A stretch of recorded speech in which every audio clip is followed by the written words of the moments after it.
Petri Wine brings you Basil Rathbone and Nigel Bruce in the new adventures of Sherlock Holmes.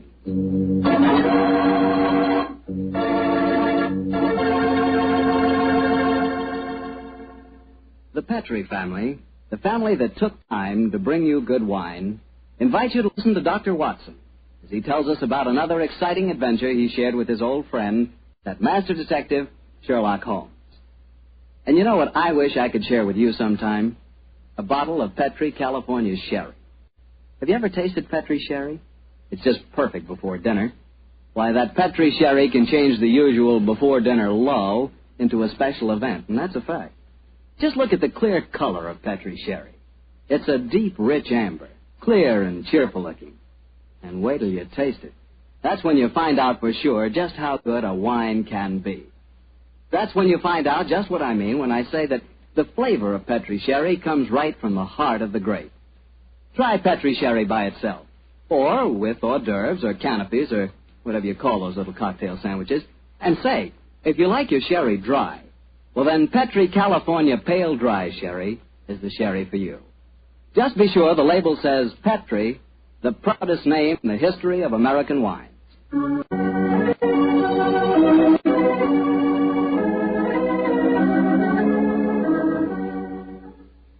And now let's look in on our old friend, Dr. Watson. Doctor? I'm out here on the patio, Mr. Bartell. Come out and join me. Quiet, Winnie. Quiet. Down, Monty. I see the welcoming committee's here. Yes, little scoundrels. They begin to think they own this patio. Scoop them off the chair, Mr. Bartell, and settle yourself down. All right. Off you go, boy. Off you go. Go on. Off you go. That's it, my boy. As a matter of fact, it's rather appropriate that the puppies should be here tonight. As in the story that I'm going to tell you, a dog played a most prominent part. A dog? What kind of a dog, Doctor? No, my boy, don't get me anticipating my story. For once, I'm going to start at the beginning. Which was? On a summer morning in 1890, not long after my marriage. I'd gone back to my private practice, you know, and Sherlock Holmes was living alone in our old Baker Street rooms. You still saw him, I suppose. Indeed I did, Mr. Bartell. In fact, occasionally I even persuaded him to forego his bohemian habits so far as to visit my wife and me. But to get back to my story, I've been exceptionally busy that summer, in consequence was feeling rather, shall we say, nervy and run down. So much so that Mary, Mrs. Watson, persuaded me to take a fortnight's holiday. We went down to the charming little village of Taplow on the lower reaches of the River Thames. But, as so often happens, the best-laid schemes of mice and men gang after glade. I guess the holiday backfired on you, Doctor, and you found yourself involved in a mystery? Maybe a mystery calling for the aid of your old friend Sherlock Holmes? Quite correct, Mr. Bartell. We'd only been down there a couple of days when the trouble began. In fact, the whole thing became so involved that I thought the best thing to do was to put the whole strange story in a letter to Sherlock Holmes. This I did. And I can imagine how he chuckled when he read mine. Dear old Watson. Seems to be a little out of his depth. My dear Holmes, I need your help, or at least your advice. 2 days down here, and I've become involved in a most unusual problem. It began this morning when Mary and I were out for an after-breakfast stroll. The sun was shining, the birds were singing, and there seemed every indication of it being a happy and cheerful. You know, Mary, I've always thought up to now that balmy was rather a silly word. I still do, John, dear. Nevertheless, it's the only possible word that describes a day like this adequately. Very well, dear, it's balmy. Personally, I'm so happy to see you relaxing that I don't care what the weather's like. You've been working much too hard. Yes, it's been a busy year. Yes, and last year Sherlock Holmes monopolized most of your time. At least I've got you to myself for once. You dear little thing, you've always been rather jealous of my association with Holmes, haven't you? Not jealous, dear, but I must confess his influence on you wasn't entirely for the good. He had a habit of keeping you out all night. Well, you should be used to that, dear. After all, it happens often enough in my practice. True, John, but on those occasions I know where you are and don't worry about you. And again, you copied so many of Mr. Holmes' eccentricities. Keeping your tobacco in a Persian slipper, for instance. And, oh, John, look down. Look, do you see that woman walking across the fields towards us? Yes, well, what's the matter? Do you know her? I'm not sure, but I think it's Ellen Warburton. I believe she does live somewhere near here. And who is Ellen Warburton? An old friend of mine. She's frightfully clever and advanced. She's interested in women's suffrage and all sorts of things. Oh, sounds dreadful. Imagine giving women the right to vote.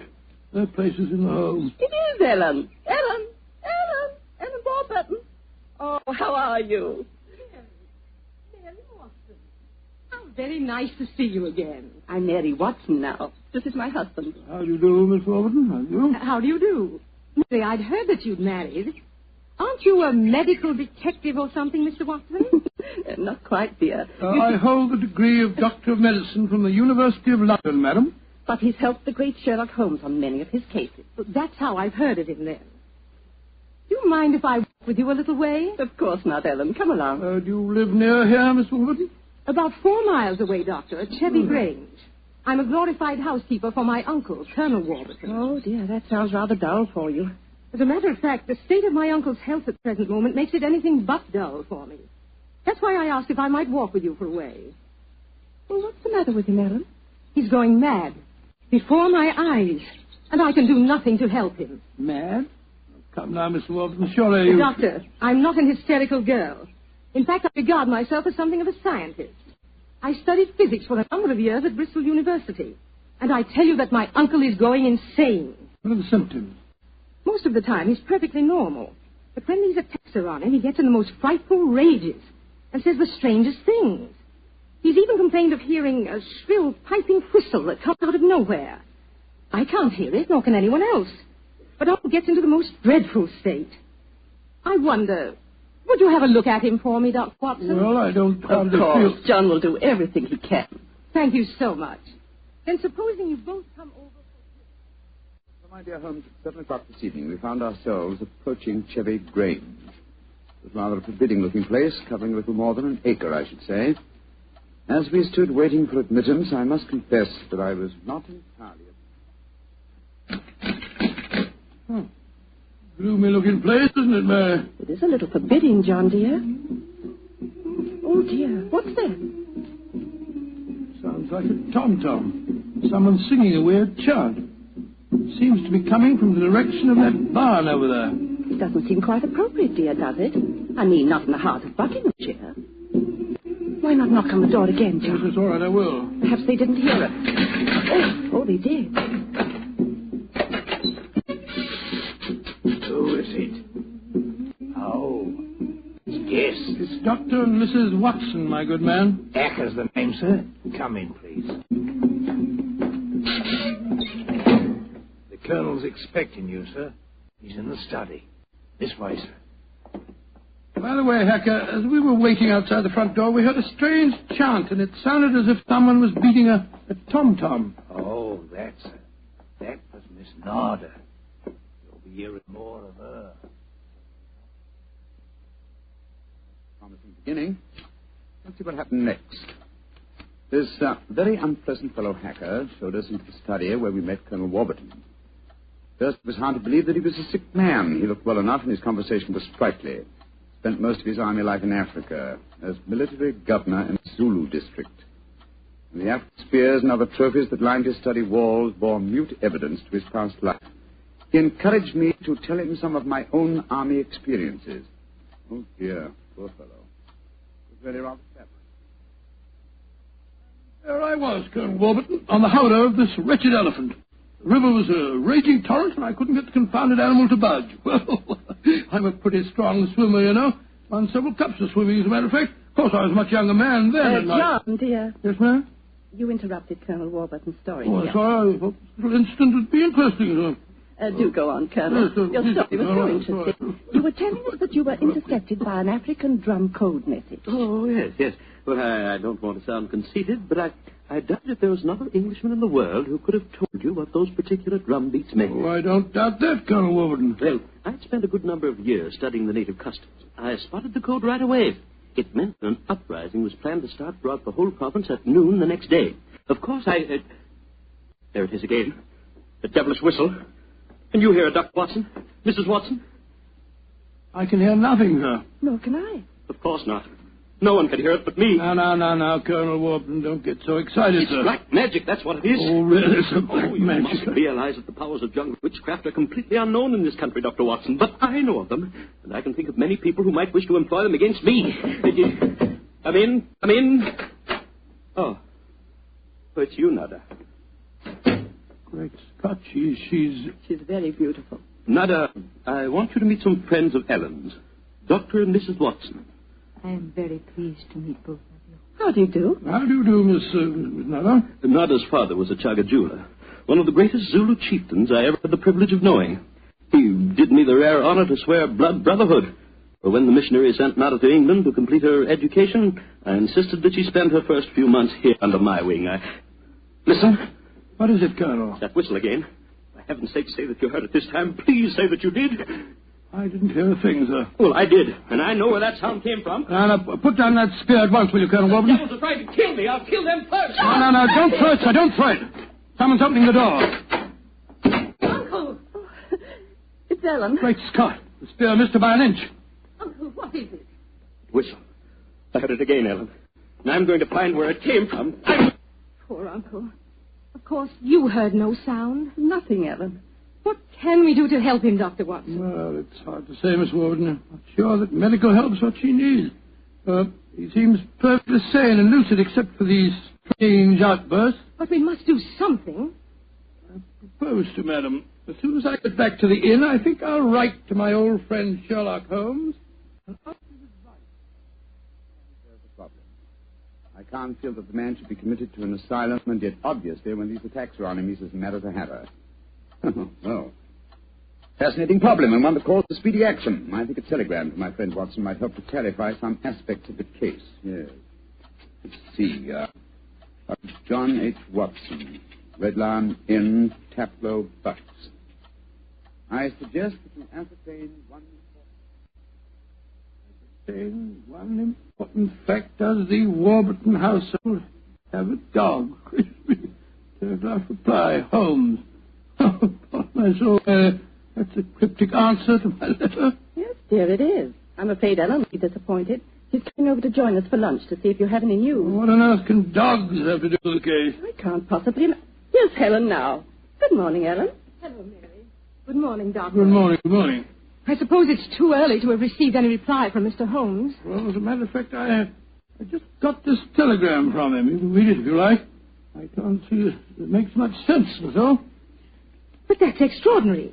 I did have a little dog. He was killed a week ago. But it didn't occur to me to tell you about it yesterday. Oh, that's amazing. How could Mr. Holmes have known about it? It's very little that Holmes doesn't know, my dear. How was your dog killed, Miss Warburton? I found him in the grounds with his head smashed in by a stone. Oh, how dreadful. Who do you think did it? It might have been a poacher. And then again, it might have been... Your uncle? It's possible. When he's in those rages, I don't think he knows what he's doing. That's very important. I think I shall go and send Holmes a telegram at once. Don't wait lunch for me.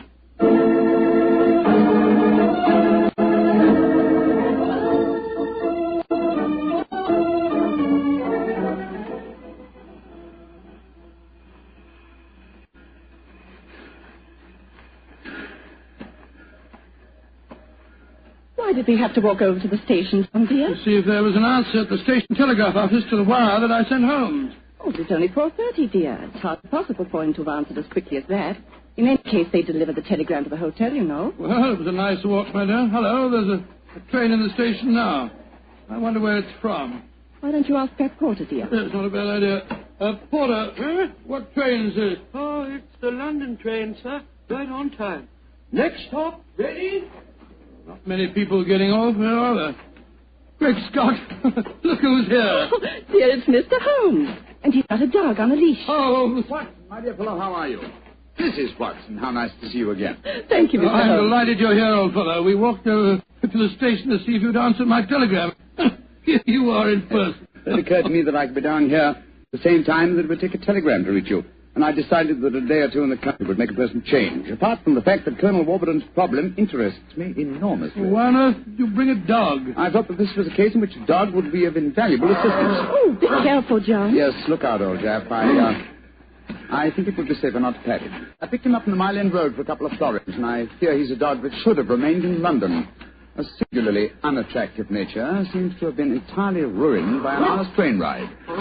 Unpleasant brute. Isn't he? By the way, Holmes, what do you make of the case from my letters? Well, I should prefer to reserve my judgment until I've met the Colonel. However, I will vouchsafe one opinion. Oh, what's that? To paraphrase a proverb, don't disbelieve all you don't hear.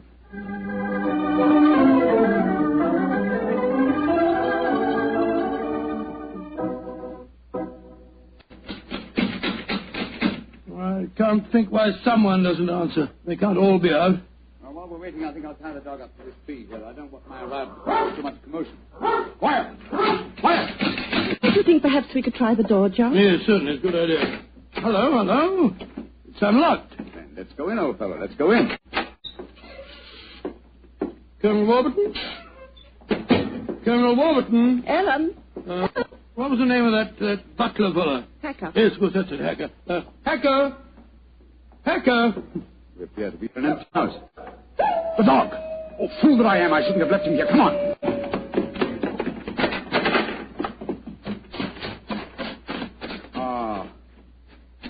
We're too late. Oh, the poor dog. He's been killed. Yes, poor brute. Stabbed to death by one of the Colonel's spears. That proves it, Holmes. The man is mad. I think not, Watson. I think it proves that Colonel Warburton is a great deal more sane than some of the members of his household.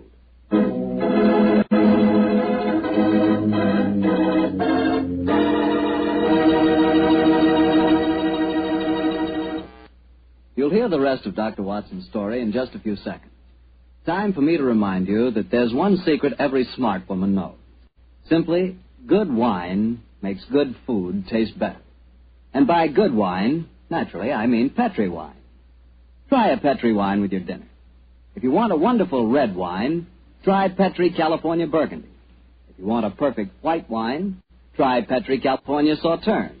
In fact, try them both. You'll agree, I'm sure, that next to your good cooking, nothing can do more for a meal than a glass of good wine. A glass of Petri wine.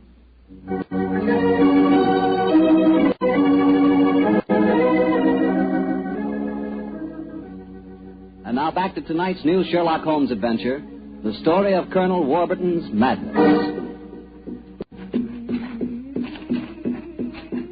Holmes, why are we heading for this barn? Seems to me we should be back in the house. Why, old chap? Found the house empty. Besides, I thought I heard. What is it? Listen. It's the same sound that Mary and I heard yesterday. Oh, once more, it's coming from the barn. Come on, Watson, but quietly.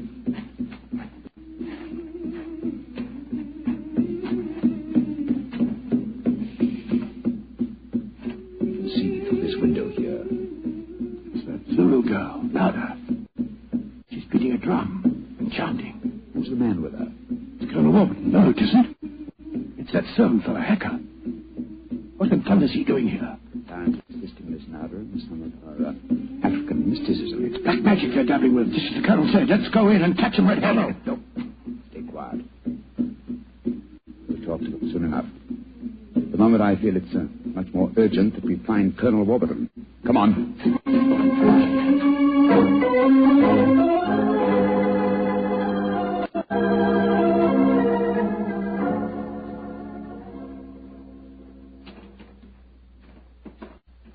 There's the Colonel, pacing up and down in front of the house with Mary and his niece, Miss Warburton. We shouldn't have left the women alone with him, you know. The man's dangerous. I don't think the women have been in any danger, Watson. John, dear, where have you been? Oh, well, Holmes and I decided we'd take a little walk. It proved very interesting. Miss Warburton, this is Mr. Sherlock Holmes. How do you do, Mr. Holmes? I'm so glad you're here. How do you do, Miss Warburton? And this is Colonel Warburton, Mr. Sherlock Holmes, eh? I suppose you think I killed your wretched dog. Well, I might have done it. When I hear that whistle, something seems to snap in my brain. I might have killed it. Why doesn't your doctor friend certify me as insane? Send me where I belong before I do any worse, damn it. Poor man. Isn't there anything you can do for him, Mr. Holmes? I most certainly will try to, Miss Warburton. What no, fellow? I wonder if you'll follow the Colonel and give him a sedative. I'm afraid he has quite an ordeal before him. Of course I will, Holmes. Miss Warburton, where were you when my dog was killed? Down in the greenhouse. As soon as I heard the poor animal yelping, I ran up to the house. I see. Mr. Holmes, you are going to be able to help the Colonel, aren't you? I'm convinced of it, Mrs. Watson. That is why I brought a dog from London. But now that he's dead, I must obtain another one before I can proceed further with the case. Now, I wonder where on earth I can find a dog. Look. Huh? Down by the gate. There's a little girl walking with a dog. That's Sarah Entwistle, the daughter of our neighbors. Sarah, eh? Oh, excuse me, will you? Just a moment. Sarah! Sarah! Yes. Oh, Sarah. Sarah, my dear, what a pretty dog you have there. What's his name? It's a her. Her name's Boojum. What's your name? Holmes. Sherlock Holmes. Sherlock? That's a funny name. Yes, it is, isn't it? Look here, Sarah. Here's a nice, shiny half-crown for you. Why are you giving me money? Well, because I love dogs, and I want to borrow, what did you call him? Boojum. Boojum, oh, yes. I want to borrow Boojum for half an hour. Why? Well, I want to play with her, Sarah. You can play with her here. She's awfully friendly. Well, you see, I really want to take her for a nice walk. Why? She's just had one. Now, look here, Sarah. It's a beautifully shiny half-crown. Mommy's told me I mustn't take money from strangers. But I'm not a stranger. I'm a friend of Colonel Warburton. Having trouble, Mr. Holmes? Yes, I am, Mrs. Watson. You see, I wanted to give Sarah half a crown for borrowing Boojum for a short while, but she doesn't want to do it. Sarah, does Boojum like bones? Oh, yes. Loves them. We've got a lot of bones up at the house we'd like to give her. Have they got plenty of meat on them? Plenty. She can have a wonderful feast, and then we'll bring her back in half an hour. All right. Go on, Boojum. Now, promise you'll bring her back in half an Oh, hour. we promise. Yes, Sarah. And Sarah, what about the half crown? Well, I'll take it home and ask Mommy if I may keep it. Good. Goodbye. Goodbye. And take care of Boojum. Oh, she's a sweet little girl. Mr. Holmes, you're not going to expose Boojum to any danger, are you? None, Mrs. Watson. Otherwise, I shouldn't have borrowed her. I'm convinced that Boojum will give us the clue to what appears to be Colonel Warburton's madness.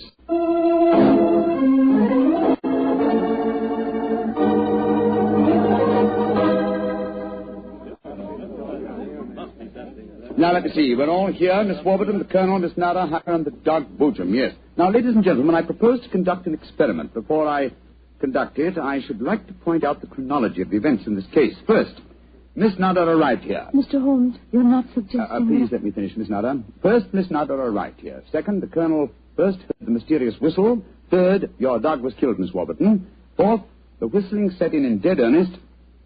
The Colonel Warburton and Miss Warburton. Doesn't that pattern suggest anything to you? No, I can't say that it does, Mr. Holmes. I don't see what you're driving at. Nor do I, Holmes. I wish you'd be more specific. Very well, then I will. I shall now conduct my experiment. I want you all to watch Colonel Warburton and the dog Boojum. Excuse me while I turn my back. Now. There it is again. That whistle. The dog heard it, too. Great Scott, Holmes.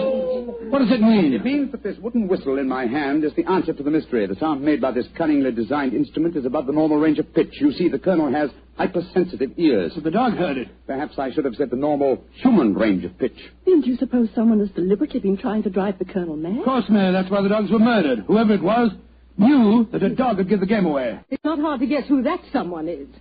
Nada, this started when you came here. Is this your gratitude for the Colonel's kindness to you? Endangering his sanity with your evil black magic? That is not true. One moment, please, Miss Warburton. Miss Nada. Yes, Mr. Holmes. Dr. Watson and I watched you in the barn some 3/4 of an hour ago with Hacker. Were you engaged in practicing any form of black magic? No. I was praying to my old gods to save Colonel's sanity. What were you doing there, Hacker? Don't tell me you were praying to old gods, too. Well, I used to be a chapel-going man, sir, but I don't know. No harm in trying something new, I always say. In any case, why should Miss Nada wish to persecute the Colonel? It might be for some tribal revenge. Oh, but that's ridiculous, Ellen. Her father and I were sworn blood brothers. Exactly, sir. No, it should be obvious. Who had a motive for making the Colonel appear mad? His niece and heiress. What do you mean? She had studied physics, you will remember, and so could know about supersonic research. Possibly she was afraid the Colonel might leave his estate to Miss Nada. And so wished him to appear insane and thereby invalidate a new will. In any case, I found this whistle in a drawer in your room, Miss Warburton. Ellen, how could you? I did it for your sake, to save you from Nada. She's just an adventuress, only you won't see it. Colonel Warburton, what action do you wish me to take regarding your niece, Miss Warburton? My niece? I have no niece, Mr. Holmes. Come, Nada, my dear.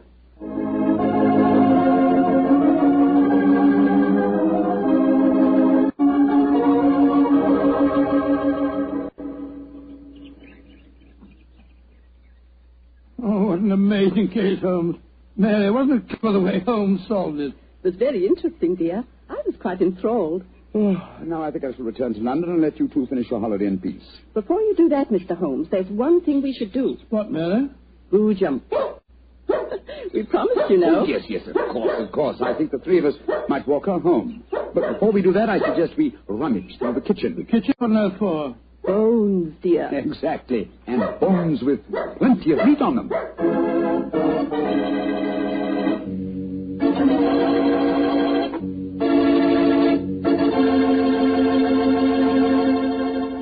Say, Doctor, that was a swell story. And look, you mean there really is a whistle that only dogs can hear? I thought you'd ask me that question, so I've got one of those whistles to show you. There. Well, there's nothing unusual about it. Blow it, Doctor. Well, listen, Mr. Bartell, if I want you to come quickly, I don't just have to whistle. All I have to say is, would anybody like a glass of pet wine? And hey, presto, there you are. Well, can you blame me? I know a good wine when I hear it. And Petri wine sure is good wine. It ought to be. The Petri family's been making wine for generations. As you know, ever since they started the Petri business way back in the 1800s, that business has always been family-owned and operated. So just think of all the experience the Petri family's gained. They've been able to hand on down from father to son, all they've ever learned about the art of turning luscious California grapes into fragrant, delicious wine. So whenever you're choosing a wine to serve before dinner, with dinner, or at any time, you can't go wrong with a Petri wine. Because Petri took time to bring you good wine.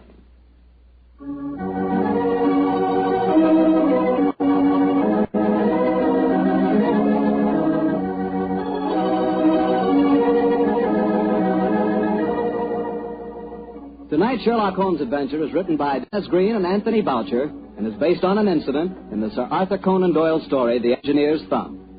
Mr. Rathbone appears through the courtesy of Metro-Goldwyn-Mayer and Mr. Bruce through the courtesy of Universal Pictures, where they are now starring in the Sherlock Holmes series.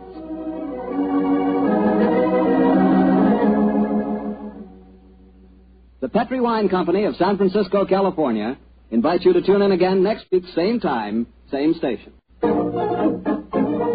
The Petri family took the time to bring you such good wine. So when you eat and when you cook, remember Petri wine. To make good food taste better, remember...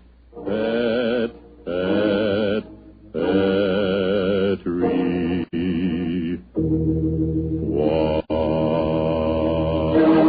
wine. This is Harry Bartell saying goodnight for the Petri family. Sherlock Holmes comes to you from our Hollywood studios. This is the Mutual Broadcasting System.